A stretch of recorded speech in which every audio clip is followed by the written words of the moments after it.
Hey guys, how are we?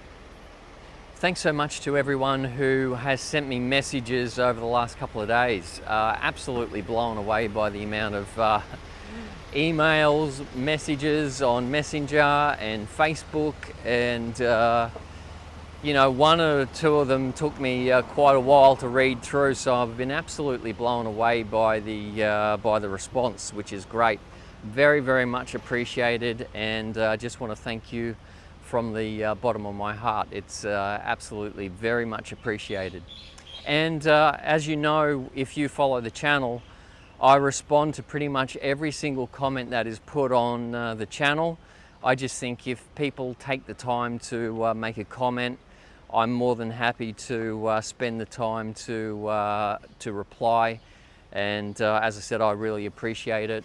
The other morning, I was up until about 1:30 in the morning the other day just responding to messages on YouTube alone. So I do get to it. It might take me a day or two, but I will get to it.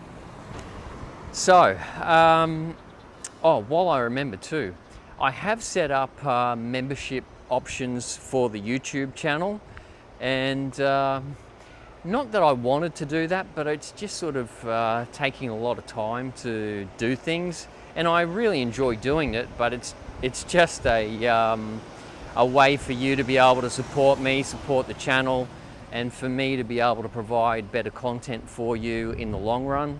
So if you feel inclined to support the channel, it's very much appreciated. I think it's there's about 4 options there, and yeah, so anyway, we'll go from there, and we'll produce some more content for you that is more to your liking. I do have some things up my sleeve in the next little while.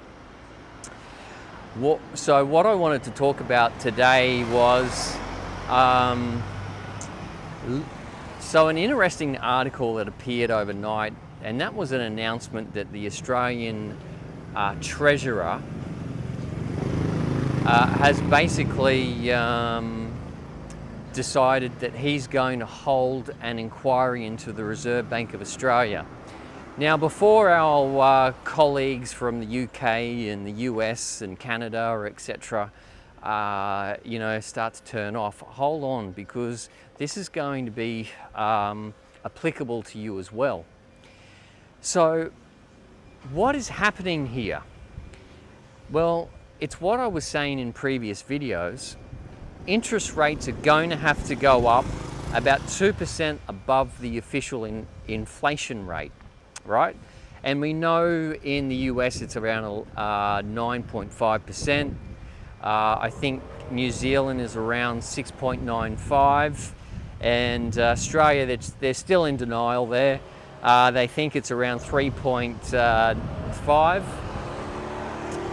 Tell you what, all these motorbikes, yeah.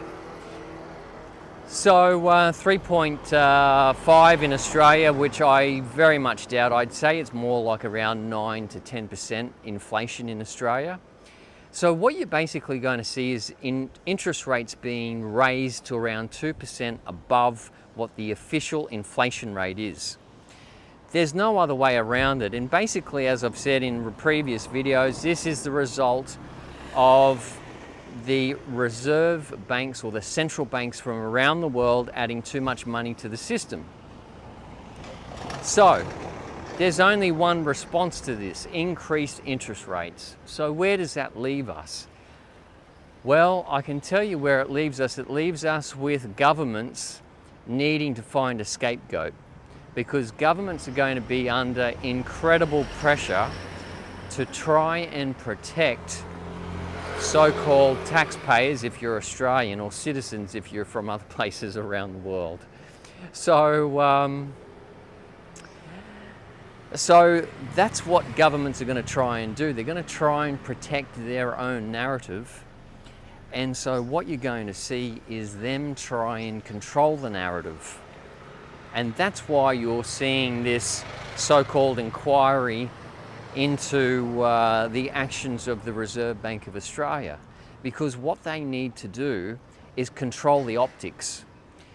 Governments will seek to control the optics at any cost.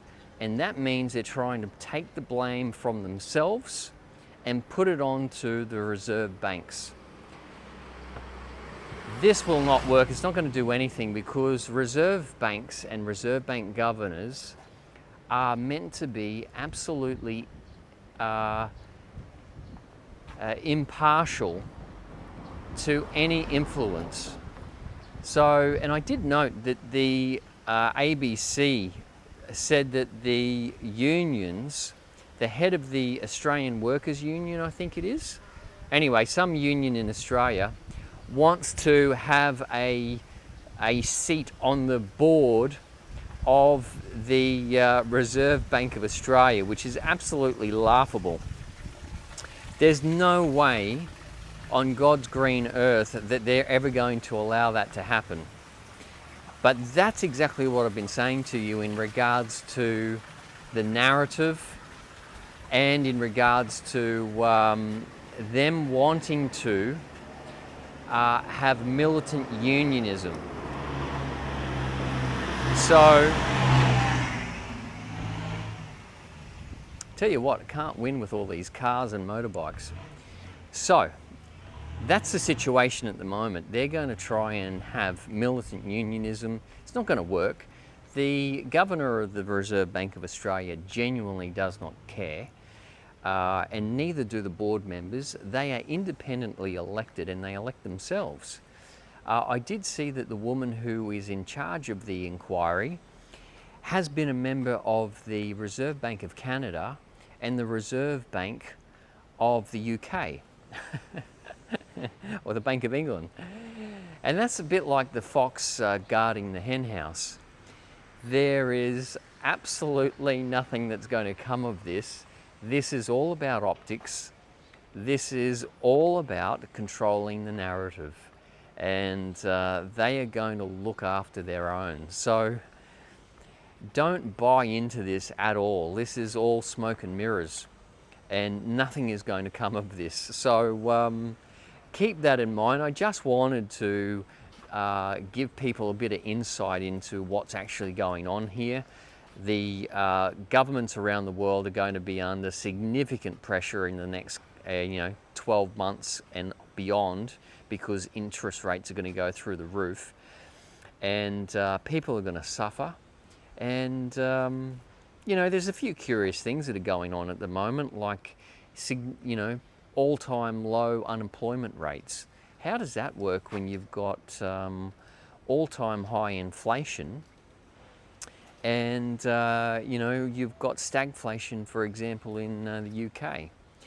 Global economy is contracting at a rapid rate, and you've got bank runs in China, and you've got record low unemployment rates.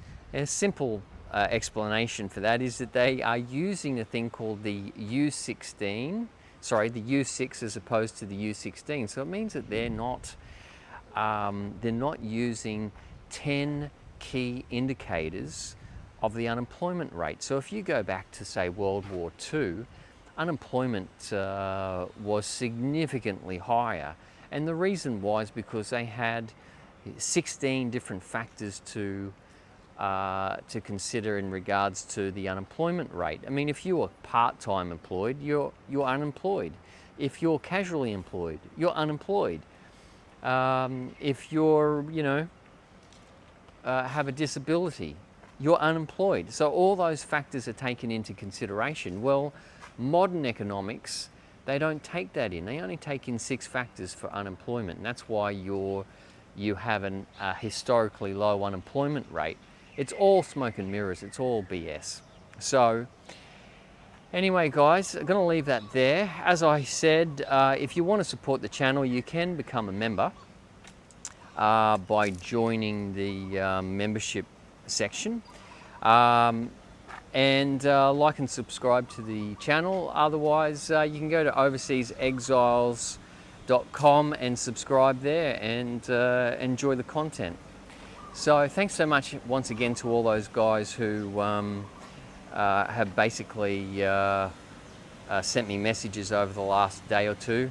Very, very much appreciated, and thank you so much. And look forward to chatting with you all again soon.